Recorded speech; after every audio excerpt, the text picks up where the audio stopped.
There he is. All right. Hey. There I am. 'Cause yeah, now I'm all about that bassy, about that bassy. No treble. I'm all about that bassy, about that bassy. No treble. Or should we say no trouble? What's good, man? What's good? All right. So once again, episode 228. Gage Basey, Jason DeBass. This is the Option Podcast. We're gonna talk a little bit about what we do best in our wheelhouse, and it's what you do best. You know what I noticed? You've been spending a lot of time with the USA team the last couple of years, right? So is I is, have is Thomas Hurst your guy? for USA stuff for sure. He's my guy. Yeah. I do like you two together for all of the right reasons. Your generation of players, like you're 21 right now, right? Hmm. Yeah. So your generation of players, I will say from Partain, Miles, and maybe a little bit of Marcus, to Hurst, to Schwengel, to your sometimes your brother Lars, right? Your older brother. Yeah, my Yeah, older. he shaves, so he looks like he's a younger brother, right? So Yeah, of I'm sure everybody gets that twisted too, right? course. Yeah, so I like this generation of players, and I promise I'm gonna let you answer some questions, but I wanted to commend you guys for keeping your promises, right? As far as like growing the game and getting butts and seats and getting people, everyone has to do their part. And the last 5 years, I thought the players collectively have done their part. The women kind of led the charge a little bit, Oh and yeah. right, we agree, right? And Oh yeah. it was only a matter of time before the men followed suit. Haley says hi, by the way. Oh, Um, heck. Haley Harwood. I saw her on the women practicing. So Uh, I'm like the only guy that could roll up to them like this whole bunch of women, and everybody's not like, who the hell is that guy, right? And everybody's like, he's a whole bunch of tall, athletic women. Everyone's scared to yeah. death, and I'm just like, what's up? So um, looking at your BVB page, which we both know does not tell the whole story of what you've been doing the last 2 years. Tell me something um as far as one of your favorite matches of the year last year. Let's go from Oh, present to last past. year. We're talking Mhm. 2024 because I still can't Mhm. believe it's 2025. Uh, I'd have to think about that one. Oh, one of my favorite matches. We actually didn't win, but I had an absolute blast when me and Thomas played Troy Field and Tim Baumgren and Waupaca. Yeah. That was an absolute blast of a match Yeah. because the ref was kind of letting just everything go. So we just started hand setting balls downwards over, and Troy and Tim are really good spirits about it. So then they started doing it back, and it was just a really entertaining pool play match. One of those win your first game and like the game that kind of is just for a couple seeds different. That little fun game you get to play in Yeah. the winners. I also think playing Tim Baumgren in Waupaca is. I think he's from Minnesota, but it feels like a home game when you're playing that guy again. Because him and his brother Brian have been right. They've been at that for a minute for grass and Yeah, beach. So back in the grass when Baumgren brothers used to tear it up. yeah, man, dude, they're both fantastic guys. First time I saw them was AVP New York qualifier. Oh no. Yeah, Tim and whatever. Meant I think it was 2015. Yeah. So when was the first time you've ever been on center court for AVP? Or has that happened yet? I don't think we've been on center court yet. I'm gonna No, be come 100. I on. don't think we've ever been. Stop. Even I was on center court, dude. You're beating me I right won now a, I with won a your lip sync competition. court So one is the closest yeah. I've been New on center York, court. New York, they had a lip sync competition between sets. So that was the first time I was on center court. No, Oh no. and of course as a coach, I've been there for a couple Yeah. of times, but that was my first time. So, Yeah. your brother played a little bit of ATX too, right? Yeah, he did do that city versus city down there. Did you get to see it? I did not get to see it, but I heard it was cold from the my guys that went. It was Yeah. raining and storming, so they were all in Wow. jackets playing. Ooh, jeez. Do you know enough about it to tell the fans what it is? I do not know enough about it, but that one was a men's version of the women's collegiate format. So that was they did 5 teams, and then they had ones pairs, twos pairs, threes pairs, and they did the full women's college format. So that was kind of a cool thing that I'd never seen before for the Yeah. men's side. Yeah, and I had Jalen Porras on the podcast recently. She was my most Yeah. recent guest, and she's one of the pioneers of this thing. And Gage, I like it. I like it, and I think if the AVP is going to do a league, I Yeah. wouldn't say no to like a dual system. Not, and when I say dual, I don't mean guys and girls together. I mean Yeah. have New York draft 3 guys teams, right?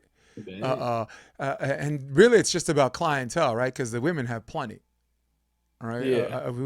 I think we both can agree the women. If you look at the top 10, um, there's no definitive separation Yeah. between the Sure. top 4 or 5 and everybody else, right? Like, right, DeBerg and Howard, right, were in the Yeah. finals, right? Savvy Simo and Van Winkle are absolutely fantastic. On their way out was Ross and Kleiman. They were in the top 10. Hughes and Chang, Flint and Scholes, who by the way were not in the Olympics, right? So, Yeah.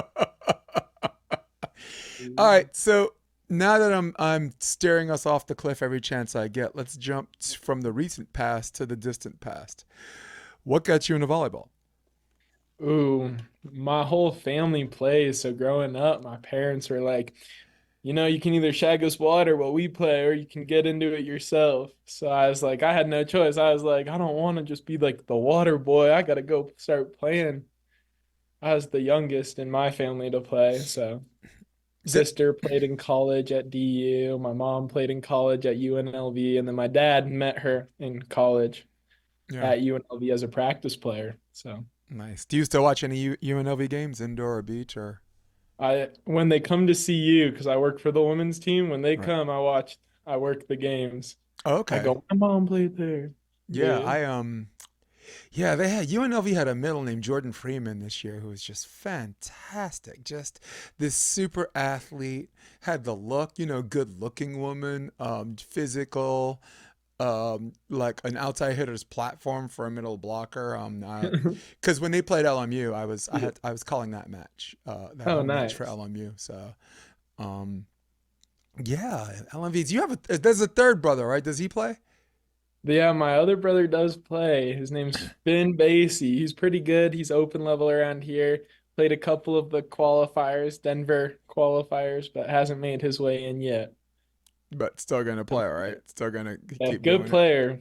Good player. So you got into it because your family Yeah. played. So that's it, huh? Yeah, that's where I started. Was there Father son tourneys. Yeah. was there another sport of interest Oh, that that you had definitely. to steer away from? Yeah, I loved hoops when I was in high school. It was my parents said they'd pay for 1 year of club sport. And they said volleyball, indoor volleyball at the time, because I was like, oh, there might be like college opportunities in this or basketball. And because I never did anything with indoor volleyball, I really wish I would have picked basketball. Even till this day, sometimes I'd be like, oh, that would have been sweet. But I'm healthy, so I'll That take it. yeah, I got your health, right? Well, Yeah. speaking selfishly, like two of my favorite matches watching you play. If let's just say I'm not talking about the Motherlode, which is impossible. I'm going to try to do the impossible because I Yeah. liked between you and your brother. I watched and liked all of the matches. And I speak for Randy Stokely and myself when we had the time of our life 2 years ago. Sweet. That was you. You won, right? You won with That was, Ty Coots. yeah, me and Ty Coots. Big shout Yeah, out Ty. dude, and you guys beat um, Skylar Del Sol and who was that young cat coming Christian up? Hoover. Christian Hoover. Oh, that's Man, my get guy. out. Dude, he Um, is. Wasn't he something? yeah. Woo. Ah, shoot. So, one of my favorite matches, I'm actually going to put up a highlight. Put it up on camera for um let's take a look at it. I believe it was Sean Cook and Cody Caldwell. It was Manhattan Beach. Or No, it's Huntington Beach. Huntington? Yeah, Yeah. it's Huntington Beach. Let's DJ spin that. Let's put that up. Ready? Let's take a look at it. Look at that. Come on. Oh, that's all Lars. Big up to American Volleyball for making this happen. It's you and Lars, right? Yeah. Little Pretty good time. brother. And there's Sean. You can do line, I can do line. This time over. This time over. So I was gonna say I'm surprised you found a highlight in that match of us. yeah, I don't know who American Volleyball is. When I was how could I say bringing myself up to speed with you or familiarizing myself, I thought this was Eric Cam Volleyball. Eric Cam is like all of the Gold Series events and some of the shots he does and the definition. If you know who I'm talking about, Eric Cam. Yeah, well, it takes him a while to do the videos because he does close-ups. He comes in or like someone in the crowd says something, he'll do that, and I don't know how much time. I mean, Gage, how much time a one-man team has to do all of that editing? You know, I mean, Yeah. who in their right mind would be crazy enough to do that? Besides me, but yeah. So that was one of my favorite matches. I really, really liked your finals match against Hoover and Skylar Josal because I thought that they overachieved. And if you look at both games, it was decided by 2, right? And match point was decided. It went like off of Hoover's head, out of bounds or something like that. It was rather unique. He hit a ball. I think he was trying to tool it or something, and yeah, and it went off his head out of bounds. And Randy and I are like, oh, it caught him. I'm actually looking for it right now as we can speak. Yeah. So I got him. yeah, you did. That was you. That was Ty. That was Ty. Oh, it's Ty. Okay. Yeah. He's like, I cannot tell a lie. That was. And I'll take credit though. Monster Yeah. Blog, Game Boy. Hell yeah. I'm actually scrolling. So yeah, here it is. Here it is. In fact, I have that play. I'm doing a lot of camera work today. For Gage Basey and Ty. This is 21-20. PT and Carlson reffing. That's tough. I know, right? They beat us in this tournament, but they lost to Skylar in the semis. Wow, zone 4, perfect serve. Good pass. Oh! That's what you call using your head That's a gnarly way. play. That's how that ended. Great run by Skylar Del Sol and the kid, Christian Hoover from the winners bracket. And I can't shut up and let Randy Great run talk. by them, but this I moment mean, does not belong there's to anything them. I could have done This better. moment I belongs could have to let the hometown king of the kid. beach get a This word moment in, belongs- right? One of the best to ever do it. And right, shout out to Randy Stokely, right? Big shout out.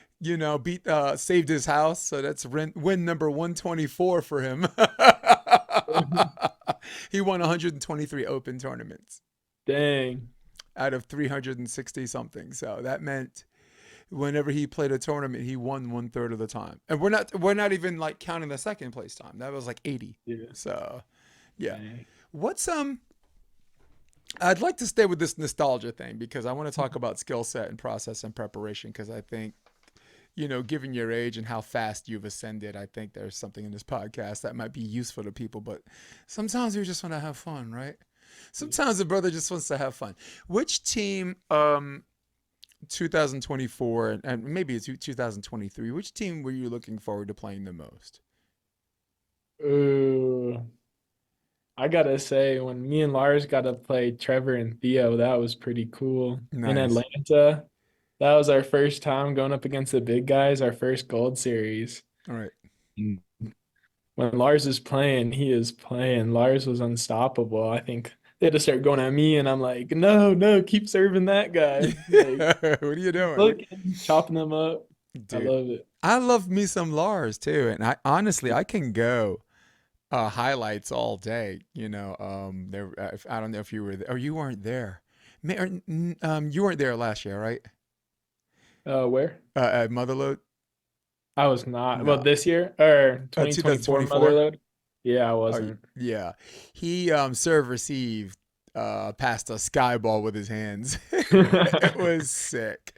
And Jalen Porras, who was commentating with me, Yeah. and everyone was trying to tell Sam Schachter, sky ball, and took it with his hands, and everyone was like, "You gotta be kidding me!" So we're all about that, Lars. Is he So he's a school teacher, Yes, he is. and you're Elementary school. and you want to do this. I do want to do this.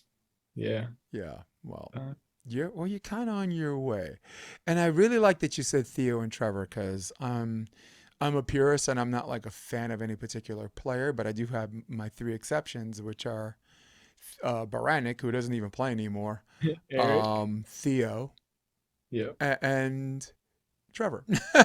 So two of my favorite three players, two of them are a team, and Theo's going to come on next Wednesday. So Oh, we're nice. gonna have a good time, and maybe we'll talk more politics and more volleyball. Let's talk about process and preparation as you're coming up to play this game. What was one of the skill things that came easiest to you? If we're just talking physical fundamentals, pass, set, dig, block, serve, or hit. One of those six fundamentals. Which one? None of it's really easy because there's levels to this, Yeah. but which one you're like, okay, cool. This wasn't as bad as I thought. I'd say always it was setting for me and definitely transition setting. And when we were growing up, Colorado was so strict with the hand. So like we were bump set everything. So then you get so good at like running off the court, you're bump setting. Every point we were bump setting growing up. So then when you get to when you aren't passing good just from bump setting for the first 10 years of playing, then you get really good at it. And now that we're allowed to use hands, we can just chuck any ball and it's not going to get called. We know that it's been so lenient. We can, our like worst hands, Lars doubles one ball a year and he goes, wow, that was my worst set in like 6 months. I'm like, I'm dying laughing whenever he gets called because his hands are always perfect. No, I don't think they ever spin more than once a year. And yeah, and the cool thing, like, no one says anything because only he thinks it's a double, right? Yeah, So to the yeah, crowd, it was kind of like a nothing to see here thing, right? yeah. He Um, walks back, doesn't even get called. No one's complaining. He goes, that was my worst set.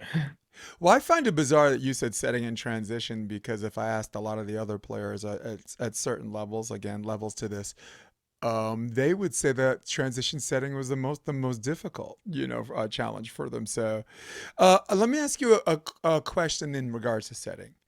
Was Mhm. there a chicken or the egg thing going, meaning that because they supposedly got more lenient on hands, it allowed your hands to get better?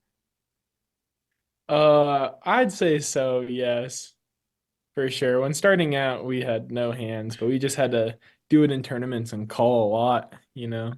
Be like, oh, that's not clean until it eventually is clean every time. Yeah, and I think, well, there's an old saying, you're not going to get better at something by not doing it, right? So if you're in these tournaments, and if they're, and I say supposedly lax, and because Yeah. people, there's a lot of old school people that see a set, Mhm. right, or see your athletic motion, Mhm. and they make fast release synonymous with Yeah. double. And if you look at the sets, even by their own standard, they're not spinning. Yeah. So, and I think that's what's made hands go better. I think people Mhm. using their hands more have allowed them to, right? I call you and your brother the poor man's Partain, because if you look at like your body type, you guys Yeah. are a little bit ganglier. You don't carry a lot of I don't want to say fat, but a lot of non-essentials, body type wise, right? And muscles need oxygen, right? So if you're carrying all that weight and all that muscle, you have to supply that too. So Miles looks actually a little bit stronger now, right? Like a little bit Yeah. bulkier. If you remember him, he was, a stiff breeze could blow him over. Yeah. Getting strong. Yeah, but it's very strange asking you if you see the similarities, because I don't think you like talking about yourself in that respect. So just give yourself permission that I do see body type, the jump setting, the mathematics, right? seeing the court, Yeah, right? And that's probably why you give your brother all the praise in the world. I think he applies a lot of math to the court, he's a smart fella. isn't he? I, when I was playing against Trevor, it was like playing against Lars because Trevor's like looking at me in every single little block move, and every time I pull, he like sees me and just goes a little like 60% shot right by me, and I go, "This is literally playing my brother." So then, like the only digs I got are like my emergency digs that I can get against Lars, or the only digs that I got on Trevor Right. is when I do the full fake move that I need to, and I was like, "This is wild." It is. Yeah. Geez, when you've been doing it for a long time like that, it's not even. It's an animal impulse, right? I mean, Trevor's not thinking. Oh, Thinking is what practice is for. Thinking is what, right? Watching video stuff in the video room. All right, so maybe we'll get back to hands in a minute, but talk about something that was more one of the more difficult things for you to take the level up fundamentally. oh, fundamentally, I'd have to say blocking for sure because I was never the biggest. So then some of the times, like when I'm finally getting big enough to make the big moves, like I have to really fundamentally relearn how to block and relearn how to press and not net and do like as soon as I get more and more athletic, I have to really figure out how to seal and not net because all those big athletic guys just do so well at keeping the ball high, keeping the ball low. So blocking at like a super high level is just a different animal than it is when you're like learning how to block. You're like, oh, let me just seal cross. Now you have to go like, oh, he's hitting over me. Let me like switch my hands from low to up to get a just soft touch on it. Or there's so much more to blocking than I ever thought there was. Hmm. Yeah. Yeah. Did you play indoor before beach, or was it just beach? Played like a couple years total, low level. Yeah. Yeah, but I mean, a lot of my friends that played indoor and went to the beach found themselves. They said blocking was the easiest thing to transition from indoor to the beach. Yeah. You're like this blocker, and I mean, indoor you're worried about lanes, right? Blocking lanes and Yeah. like team blocking and help from the middle and this and block and schemes. And now all Yeah. of a sudden you're in front of this guy one on one. It's you and one person back there. So now all of a sudden mentally you're more aggressive, right? Now you feel like even though you're committed to a line or a four block or like a five stack or a three switch, you feel like you have more freedom to go after the hitter, right? No. Maybe, I Yeah. don't know. Yeah. What do you think? Well, I think that you definitely have a lot more freedom. Like you don't even have to run calls and beach. Like you can just run ball and just read good enough to get touches and get some. But blocking's just its own animal in its own because especially now they're adding the whole jump set stuff. So now instead of like blocking one hitter, which I like am finally getting good at, now I have to go jump with this guy half the time or like figure out who's actually hitting the ball, run back, work on late moves like if you watch some of the guys in the AVP league, like Taylor Sander, anytime any ball gets shot out to the pin, he goes from indoor, he goes, I'm an approach block, right? Like I need to get there faster. If he Right. ever gets hung up, he's approach blocking. Yeah, little Yeah. outside hitters like swing block Yeah, type you're thing, right? swing Yeah, blocking. Lars swing blocks for no reason. yeah. Jeez, sometimes when everyone tries to be like Taylor Sanders, they just fly by the hitter, and the hitter's just like, Yeah. whoosh.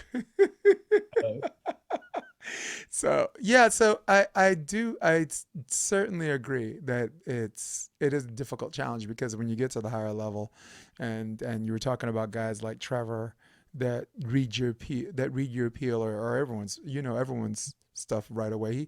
He watches a yeah. ton of video too. He was also on a Yeah. podcast and we talked a little bit about that.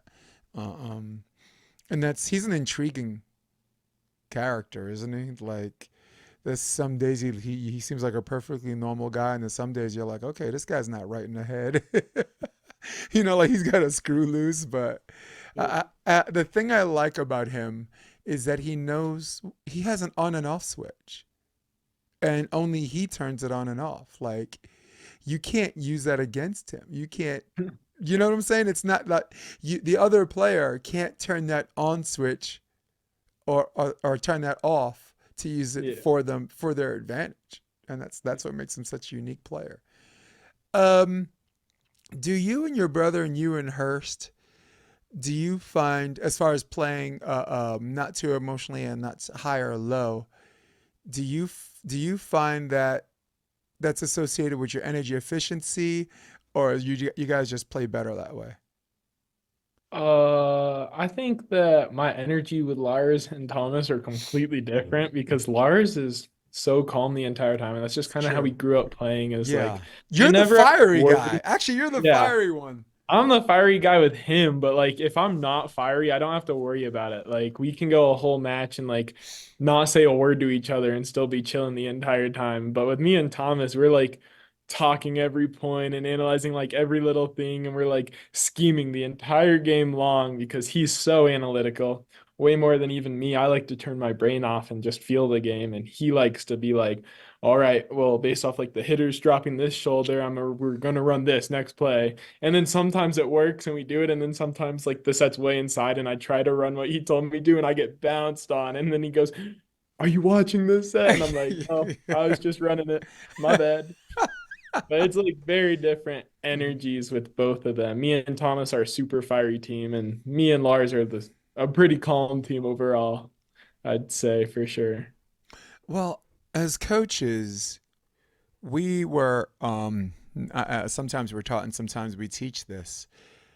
We were taught that big waves crash. We were taught that for every 5 points you get like really emotionally high, you're probably going to give up 8 on the low, right? And I say big waves crash because if you see like this big wave, it looks like so intimidating, and when it crashes, what's left except this? But then when you have these smaller waves, they keep it almost seems like the same waves recreating, even though it's not. It's a new wave, and you can ride that smaller wave from peer to peer, right? And you and I have watched and played against, or you played against and watched in a volleyball where there are exceptions to that rule. Yeah. Um, who would be an example of exception to that rule? Like this dude's wild and he's loud all the time, and for this person and only this person, it's sustainable. Hmm.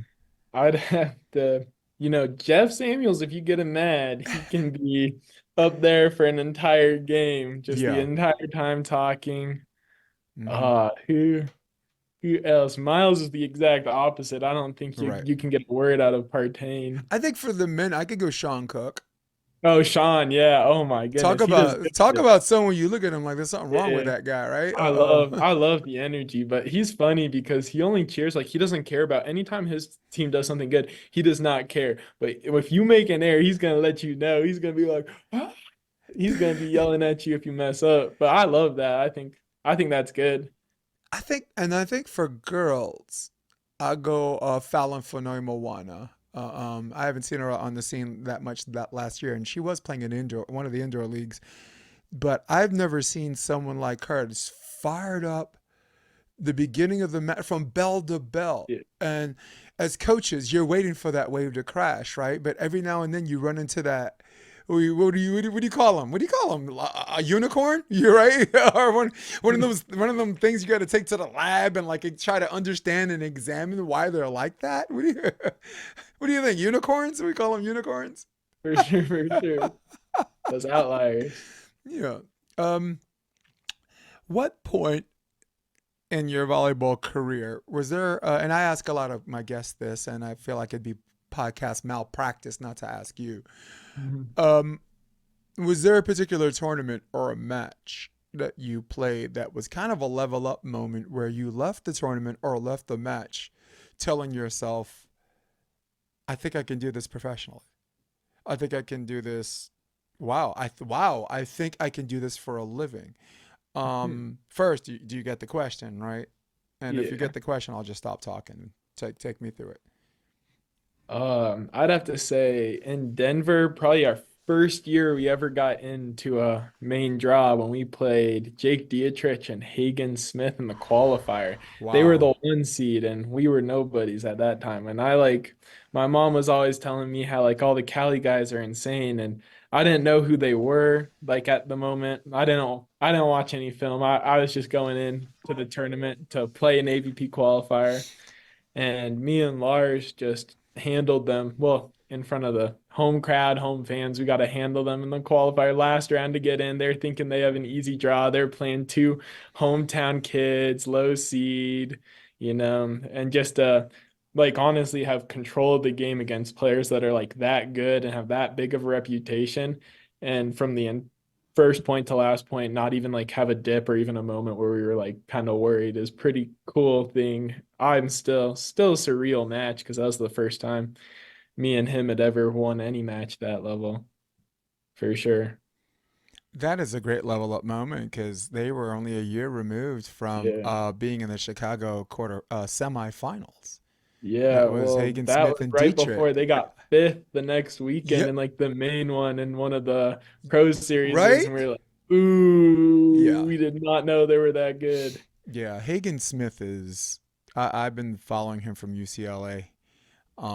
He had shorter hair back then, and actually, when I moved to California, he was nice enough. I tried to make this 8-person group we called the Co-op. It was a bunch of indoor guys that got together like 2 days a week, and it was a very short time. We were just trying to, and the rule was everybody brings 2 drills apiece.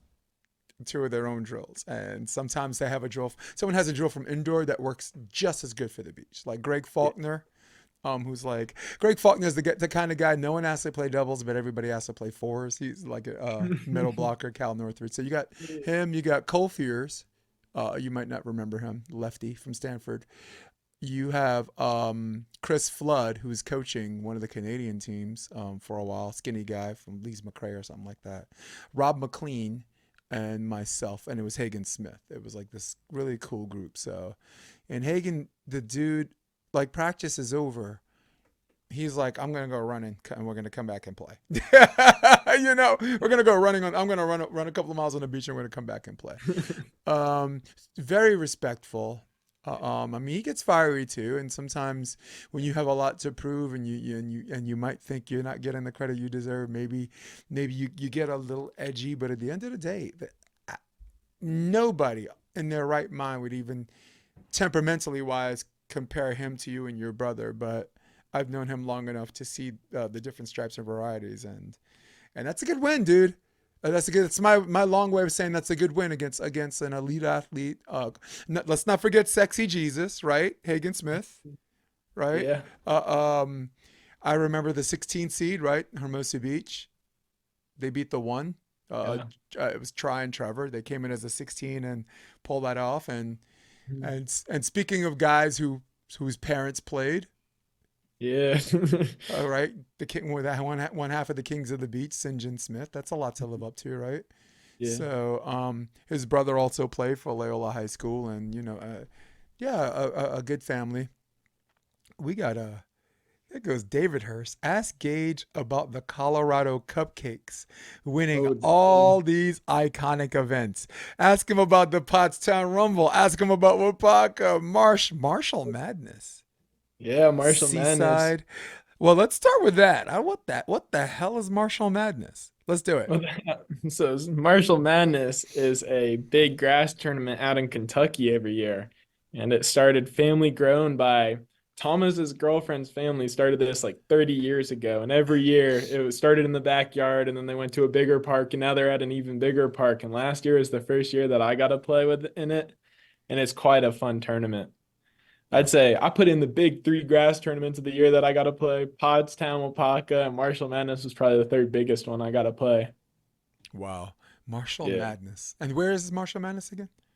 Kentucky or kind of Kentucky, Nashville on that border Oh, side.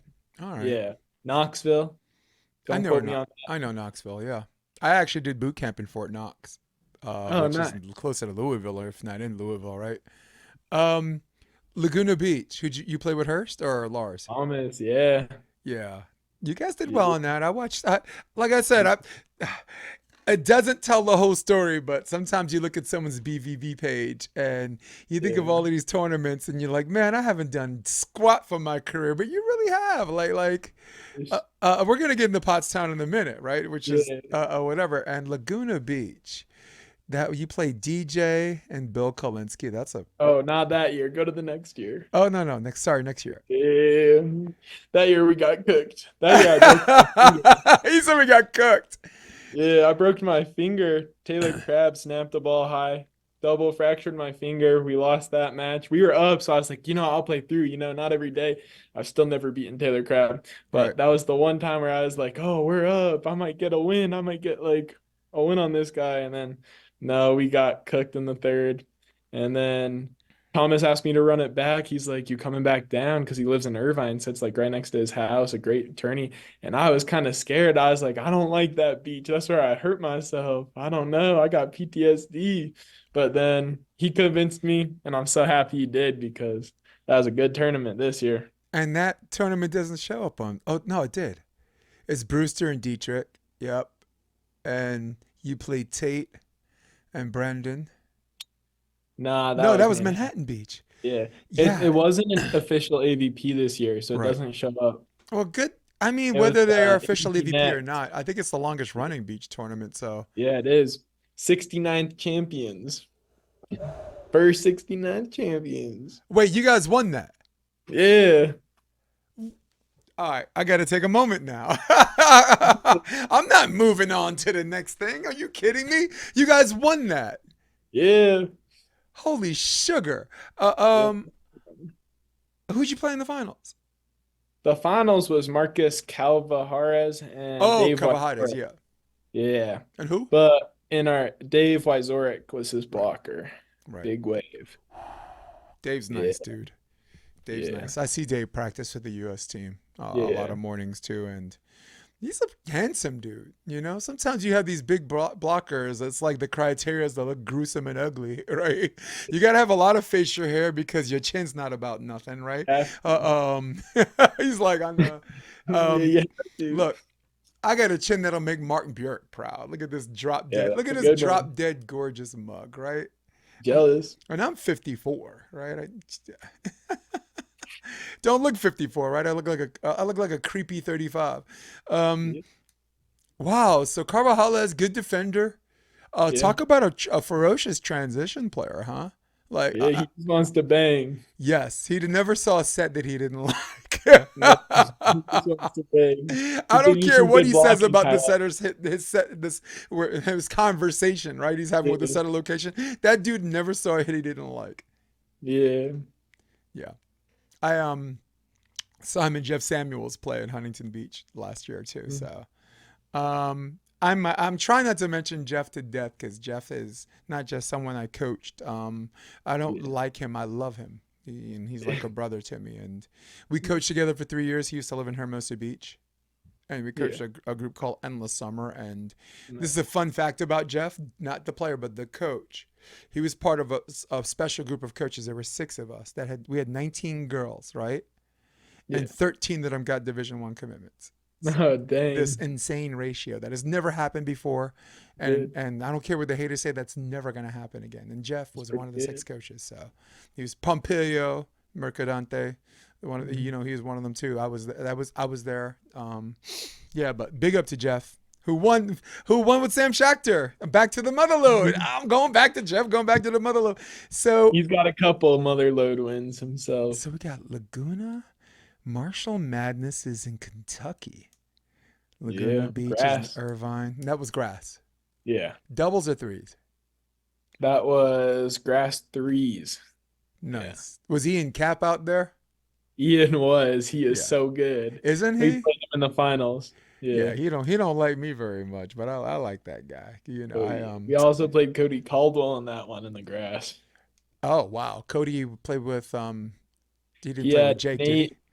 Nate Miller, Oh, Nate Miller. Yeah. Cody Caldwell, and they had Herschel setting for them. Yeah. I was on calling Pottstown Rumble, which we're going to talk about in a minute.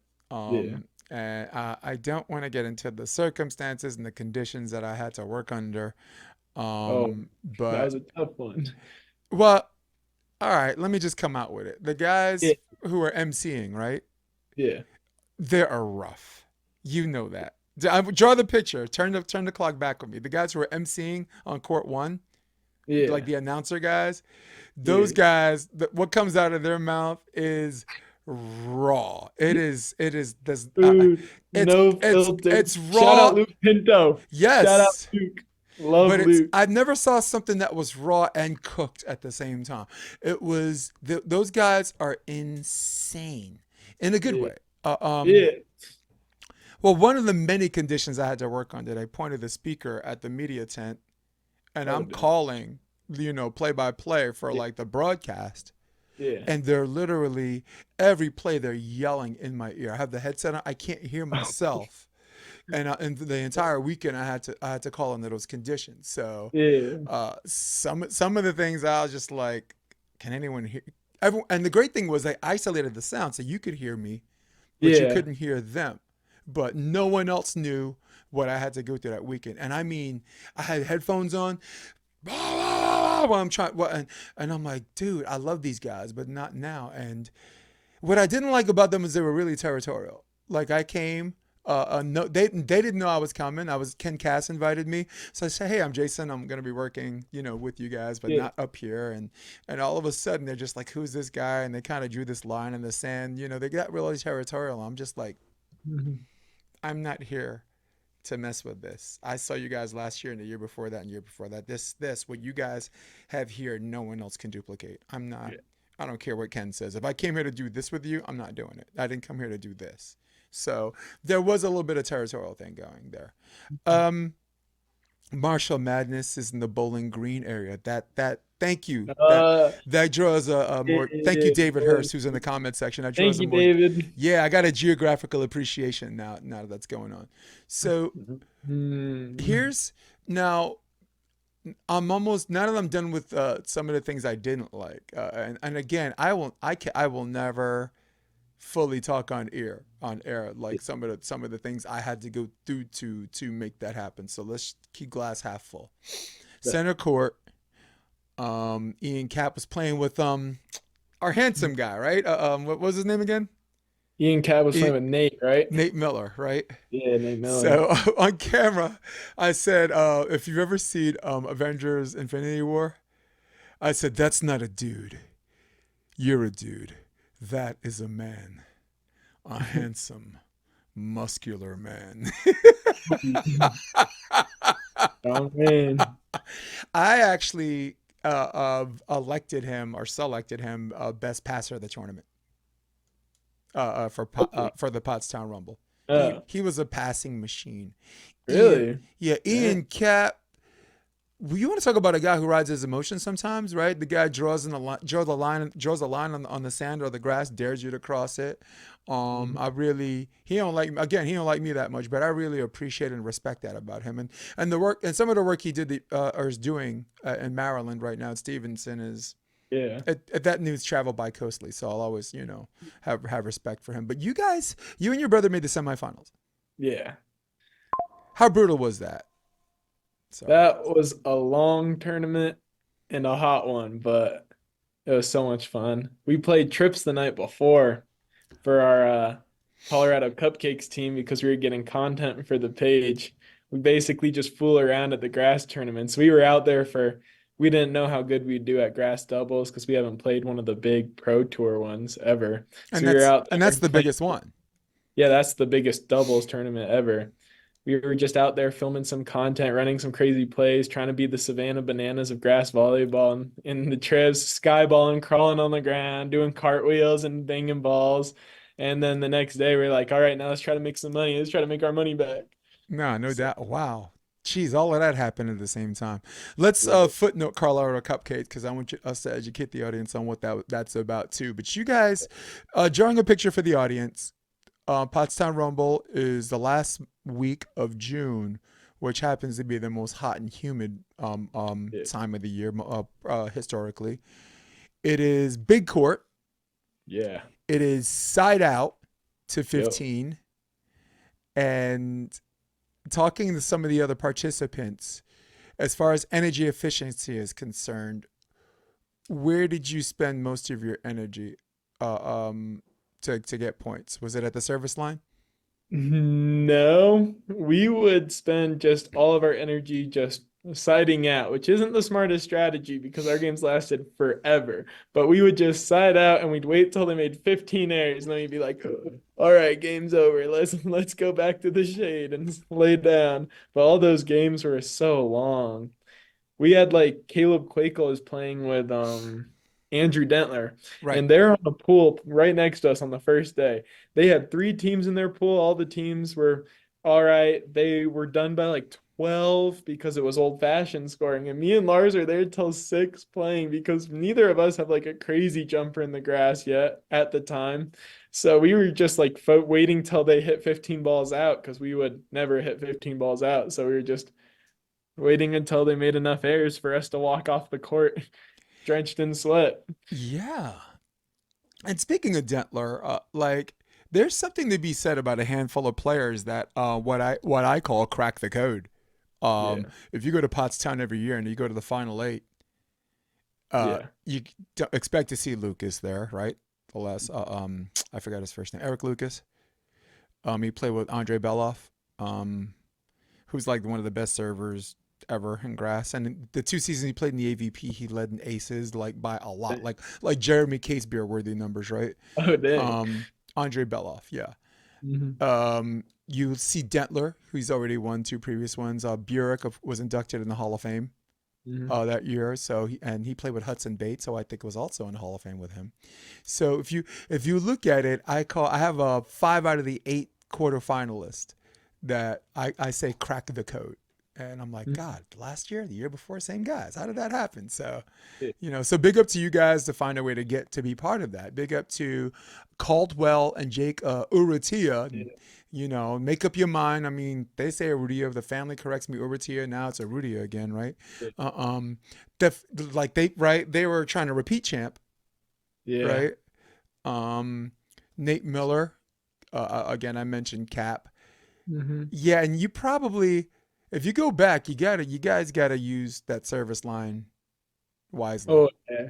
Cause No, at the end, I'm like, why don't I just rip 60s, guys? It's not that yeah. hard.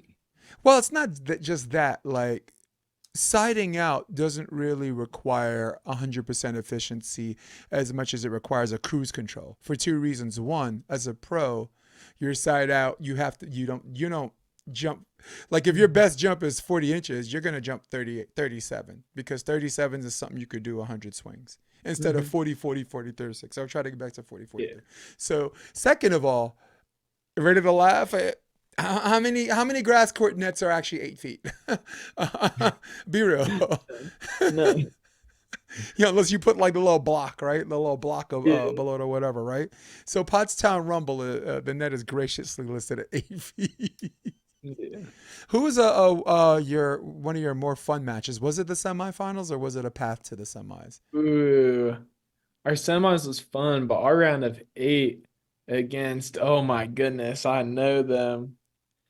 The 2 guys that were like the, 2 ooh, underdogs, right? I forgot who I they know were. their names. Was one of them a Uh, lefty Mun, yeah, one of them is a and lefty. the other one has an Italian name? Muscle dude, yeah. Huntsburg, no, No, I did guys. not get Actually, it. because we're Oh my live goodness. on the edit, I'm gonna make sure I stencil their name in because Yeah, let's go they get their were name. so much fun to talk to. They were fun to play Yeah, against. They were fun. they Moyer, were. Moyer, Yes. something Moyer, Yep. and And the Italian guy, with the guy with the Italian, kind of Italian last name. They call him the Muscle Shark or something like that. Like he's just absolutely jacked and had yeah, energy for days. And you know why they wound up there? They took care of the easy matches. They didn't. They didn't. They had, of course, to get to the final 8, you got to take down someone good, yeah, right, on that path. But man, they took care. If there was like a playing match to 7, because they had to do that for the tiebreakers. They won mhm, 7-1, 7-0. We're like, dude, they're like, we're out of here. We got something. We got places to be. So, yeah. But not you guys. You guys want to play the side out game, right? mhm. And Too beachy, too beachy. yeah. Well, altitude training helps, right? Yeah. Well, we Playing. also played the whole day before, so like our side out was dialed from the trips because we were putting balls down on like 3 people, no problem. And me and him are the only passers in our trips, so we had Thomas go run in and jump set. So Yeah, so we already got a whole Yeah. day of prep before we even played the pool play games. Yeah, but wow. Well, this year was Dentler, Yeah. who lives in Pennsylvania now, and it's got he's got a little tribe of kids, man. So that 10 grand, that 10 grand's gonna go, it's gonna go another way for him. Good So, family which by expenses the and way paper. doesn't show up on BVB, right? So, right, this is the tournament where if you finish first or second, it's more just as much money as a anywhere. That's a big one. Yeah, yeah. I played it in 2002. Oh, Um, no. and then 2003 was the only year they canceled it because of weather. Because usually every year they have this storm come in 2 days, Yeah. and you think it's going to be bad, and the grass is fine every single year. By the way, big Yeah, it's storm, deep grass. woo, whoosh, right? You think the grass is ruined? No, grass is fine. So Yeah. I played 2002 and 2003. We ended up playing in Connecticut, like all of the Pottstown Rumble people. So 2003, that was everyone kind of moved there for that weekend, and I actually took fifth. So Uh, it's good. Oh, It's good as I pop can do. Yeah. Elite Eight. I got long arms, man. I'm a walking group hug. My wingspan is Big six block. is 6'8". Yeah. So my Yeah, wingspan's 6'8", and I'm only that 6'1". helps. So, but um, let's talk about the cupcakes. That's in Colorado. Is that grass too? That right now is just a entertainment-based volleyball team where the whole goal is just to entertain people. Okay. And it's doing all the stuff that you would never try, that you try out with your friends in the backyard. And it's trying to do that in tournaments, like for money with like actual cameras on and people watching. Can we pull off the stuff that you fool around and do one out of 100 times? Can we try to do that consistently enough? Wow. And it's Okay. crazy. That's the So goal. so it's fun, right? Until of Yeah, course until the score is 17 up.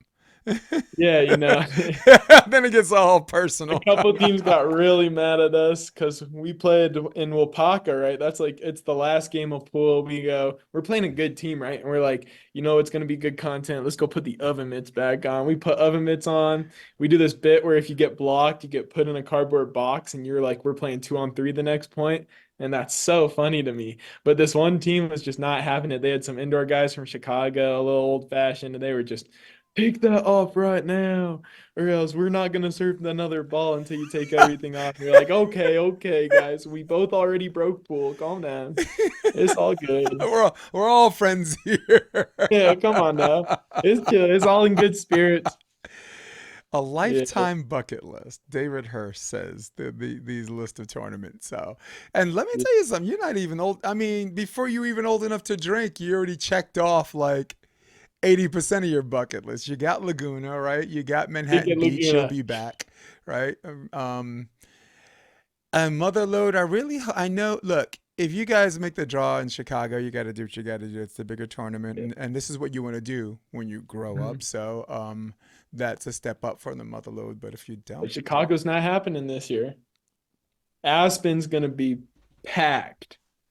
It's going back. Everyone's gonna be at Aspen. I want to see everyone at Motherlode this year.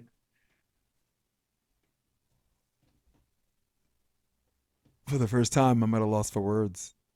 Yeah. I talked 75% of this podcast, and I have nothing to say right now. Maybe this is what we should be talking about. No, let's Yeah. look. I got Theo on next week, and he was gonna hash all of this out. So you know what the hell with that. Let's talk about the AVP. The tournament schedule came out, Yeah. and I had a question from one of the fans before I came on. Let's talk about the league and where you fit in. How much information and understanding of it do you have in relation to where you fit in? For me right now, Well, yeah, I guess you and your partner, right? yeah. So right now I have to qualify. There's 4 spots that we know of. I think Theo's not playing with Trevor again, so there might be 5 open men's Right. spots for the And league he now. played with Taylor a little bit in FIVB. Yeah, he played with Taylor a little bit, but I think Taylor's going back to Taylor running it back. Okay. I think so.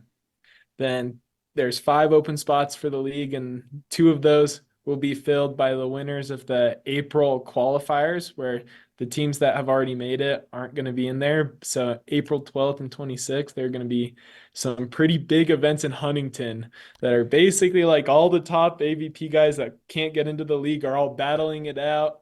It's gonna be And like the gladiator pits. yeah, no, it's going to be intense. It's a single elimination bracket. And if you win, you get a spot in the league. And if you do good in like one of the two, all you have to do is finish good in Huntington, because that one's going to be a guaranteed finish that counts to like get points for the Yeah, who one of they the pick besides the other three. one of the supposed three, right? It was Chicago. Yeah. It was Chicago, right? Last year was Chicago, Manhattan, and Yeah. Huntington. Yeah, this year it's just April 12th, April 26th, and two random events. And then Huntington is the biggest one to make into the league. And then for If the rest of the summer, yeah, that's the whole it. Yeah, basically, that's it for the league. Well, because then they're running the league during the summer. So you have to get in before May 10th. May 11th, we'll know who's all made it. Ladies and gentlemen, let's make sure you guys tune in next Wednesday at noon. Theo Brunner's coming on. He's probably Yeah. going to announce who he's playing with. Yeah. Yeah. Everybody needs a Theo, so I don't know why people are playing. So maybe Theo's the one laying back and being like, let me think about this, let me think about that, right? Like in a fantasy land, I have a close friend named Rob McLean who's been here. Your body type, your size, he's ambidextrous, hits, both hands. Such a hard worker, but in this I guess this zip code, I'm not saying he's a dime a dozen, but there's so many of them, right? And he's almost done enough to separate himself from the rest, but he's not quite there, right? When like he was part of your generation. He came up, the Partains, it was always 15, 13, Miles and Marcus, right? Manhattan Beach, he'll play like Michael Boag or like and Jacobs. I forgot his first name, right? And that's 22-20, right? 21-19. So he's always been there, right? Yeah. So do you appreciate that your level ups and championships are not decided by blowouts? They're decided by 2-point games. Yeah. Can you appreciate that? Of course. Yeah, like you and Ty, we just showed a video highlight. Yeah. That was 22-20. Yeah. And I think the first set was 23-21. When you beat Brendan Sander and Taylor Sander. Oh my. That was 18-16. Yeah. Think about if that goes another way. Well, don't think about that too much. Jeez, good Nope. Lord, no. No, He's like, baby. nah. He says, Jay, I'm an active player, I man. lost- Don't I tell me. lost Don't enough- tell me I to think lost about enough this. third sets this year. I'm going back to 2020, 2023 third sets. That's what I'm going back to. We're cooking them this year. Yes, I love it, dude. So, wow, I didn't know that. So April is where? The two tournaments in April are going to be where? Yeah, those are going to be big work. Everyone's probably Where though? gonna No, get where? there. Oh, Huntington Beach for both of them. Big Huntington. Yeah. So I that wonder if means it's going to you be want- at the pier or if it's going to be south of the pier where they've done some. I don't know, but you're going to see some big jump servers trying to get in. Yeah. Well, 2 Yeah. years ago they had I guess I call it a not ready tournament where like it was for 4 spots for Chicago. Mm-hmm. And Yeah. I remember that it was Caleb Kwekel played with I Yep. think Peterson or something like that. And Yeah, kid. Or was what it was his name? Peterson? No, not Peterson. You tell me. But I don't remember. yeah, Sorry. but I do know they beat Dentler and Marek. No, Marek and Kalinsky to get in. Yeah. I do remember the Brazilians didn't even get in. Yeah. One of the girls I used to coach, Natalie Miskowski, played for UCLA. She Natalie. and the biggest win of her career, Yeah. beat the Brazilians, and that wasn't even a play-in, so she didn't get in either. so, Oh, really? Yeah, She's that so- wasn't even like a play-in. So That's crazy. yeah. Oh, you met Natalie, huh? Yeah. Yeah, I know Natalie well. Yeah. She was in AVP Denver with her Yeah. her college partner, who's We again. went to Brazil together for USA stuff. Oh, you this did? year. Yeah. Yeah. I've been coaching Natalie since she was 13 years old. She was Endless Summer, the group remember that group I was telling Yeah. you that me and Jeff coach in Pompeo. She was one of the girls. Yeah. Dang. So, and her sister, she has a sister named Karina, who's a 6'3" lefty that played for USC, and Oh, really? everybody thought she's going to play at USC because the scouting report on her is that Oh yeah, yeah, no, I the got scouting all the report is like on her and her that. sister are close. Yeah. So they figured if they recruited the sister, one, you can't go wrong with the height, right? Every coach thinks they can coach up someone whenever they want. They can't, but and she pulled the biggest gangster move of all time. Let me tell you something. For a year, I had to watch her wear that dorky USC visor cap. It's like her head's like normal or small, and then the visor cap's this huge, and yeah. But I've known her since she was a pup, So, and there's a cool thing from if you ever become a coach, there's a cool thing where if you change a kid's life, and they're gonna have other coaches, right? Mm-hmm. They're always gonna remember you, right? Yeah. Like when she left, she went to Elite Beach to play 17 and 18, and she played for Stein for not for Stein. For Stein first year maybe. But I'll tell you this: if she sees me, she gonna, you know what I'm saying? She's gonna break character and be like, "Oh my God," and then, focus again. So there's certain people. What coach? You know what? I'm talking too much. What coach impacted you like that? Where if you're at a tournament, you see him, you're like, "Oh man, this is cool." Oh, I haven't been coached that much, but I give it to Mark Fishman. Yes, Mark the Fishman, fish. oh my goodness. Get out, the Yeah. fish. We had him for K-Mids, and he is just first day we get there, it's us and another US pair. And he watched some film, right? And he goes and he tells us all four of our weaknesses immediately right off the bat. He goes, "This is what you're bad at, this is what you're bad at, this is what you're bad at, and this is what you're bad at." And then we played them in the semifinals, and everything that he said about the other two guys was just every reason they lost in the semis. And it was like, wow. Yeah. Oh my goodness. And you know what's crazy? When it happens, you look at him and he just goes, Fishman just goes, yeah, kind of like that, right? He's got that New York temperament, and he's very old school in that regard. And he reminds me very much of Bill Parcells, which is one of my favorite coaches in any sport, because Bill Parcells is trained on absolutes. Either you can do it or you cannot. And Fishman has a lot of that. nice. Yeah, Fishman has a lot of it. I've known him. We weren't that close in the '90s, but I've known him since '96. Yeah, because he played for Rutgers, and I'm a New York guy. So, and he was also on the podcast. We did a panel. It was him, Todd Rogers, John Kessel, and Joe Rich. It was a cool a little coaches roundtable. So cool episode. he's like, "Dude, I got to start watching your podcast." Yeah. Guess what? You've helped me. Oh my God, I'm talking too much. We might have I got to practice. I do have to practice at some point. So you're going to play with Hurst again this year? I'm going to try to run some with him, maybe Caleb Kwekel or Cody Caldwell. Right. Caleb's a hybrid. Would you defend? No, Caleb's a blocker. Come on now. We split, but he's running up if it gets serious. Yeah. He is so physical, isn't he? Yeah. No, he's shorter than me, but then he outjumps me by 10 inches. So I go, "You go up." And he's also big at the net, if you know what I mean. For all of the volleyball, because I have all kinds of people, but for the volleyball people listening, they know what we mean about being big at the net, right? For example, how tall is Trevor Crabb? What would you say, 6'4"? 6'4". Maybe, right? When he's not hunching.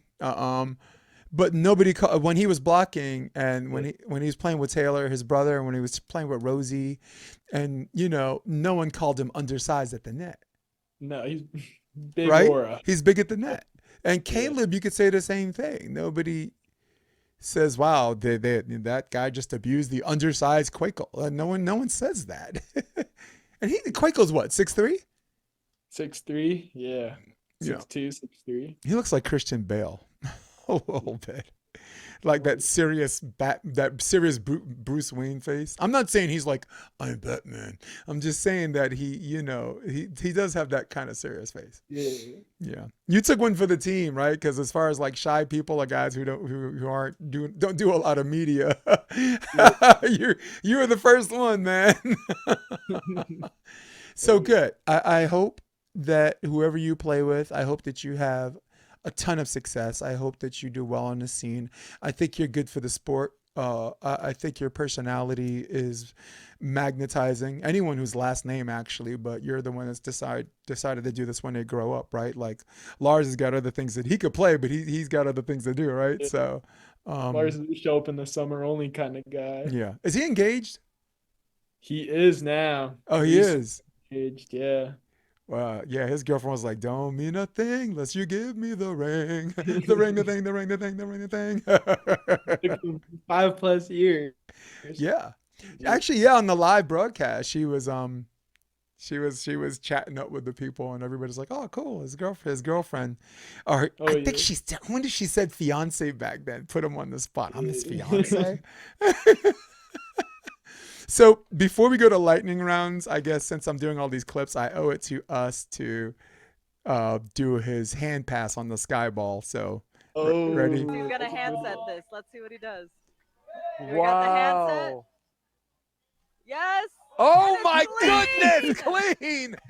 You gotta be kidding. With the up and the save. Oh, wow. So Shakhtar, this is match point. yeah. So Oh, it don't you look, dare. so I it think looked so- like Go Shakhtar's down, gonna go jump down serve. by Look me. where he Sam is. clearing the Yeah. runway. I think we got a jump serve coming. Yes, we do. But people are yelling Oh, sky yeah. Oh, ball. don't you dare. I think someone screamed You sky see me ball. saying, Ian "Don't you wants dare." the sky ball. Says he's gonna handset this. Let's see what he does. We got the Wow. Just handset. pressed his skyball. Oh, Lars Yes. played it. Oh Nice. my goodness, clean. You gotta be kidding. With the up and the That was hilarious, wasn't it? Oh, yeah. No, I've only seen that once before. Travis Merriweather did it. He was at a Yeah. tournament, a Canadian tournament, and Came Shock actually told us during the podcast, and everyone was begging him the sky ball, and he said Travis took it with his hand. So big shout out, Travis.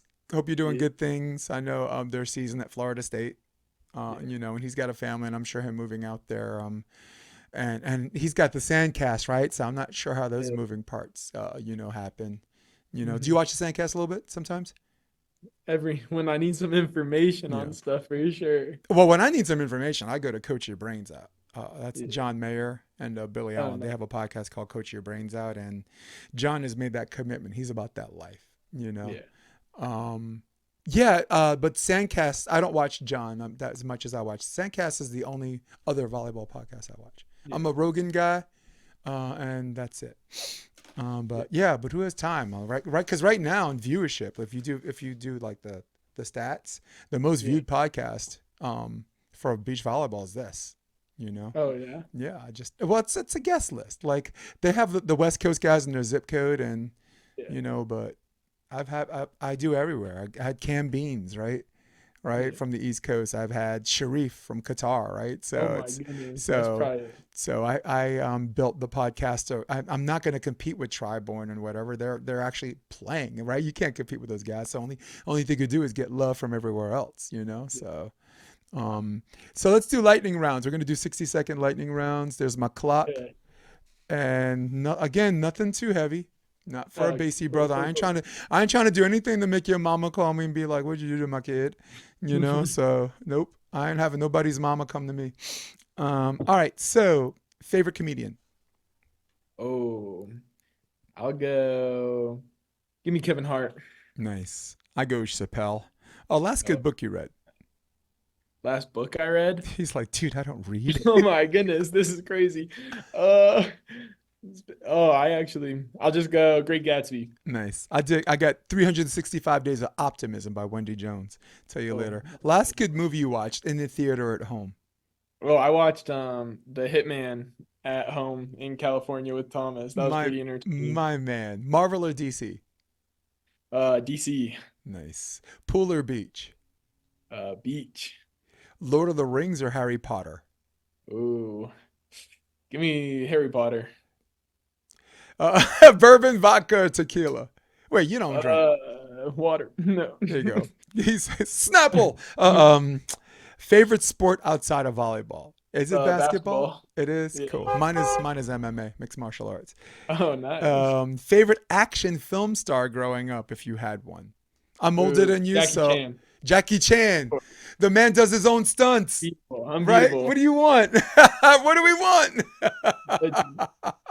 Come check out. So, before we go, is there any plug or like website anyone want to know more about what Gage Basey's been up to? You're not going to be able to answer that question now more definitively, but by the end of the season, as you continue to build your brand, All right.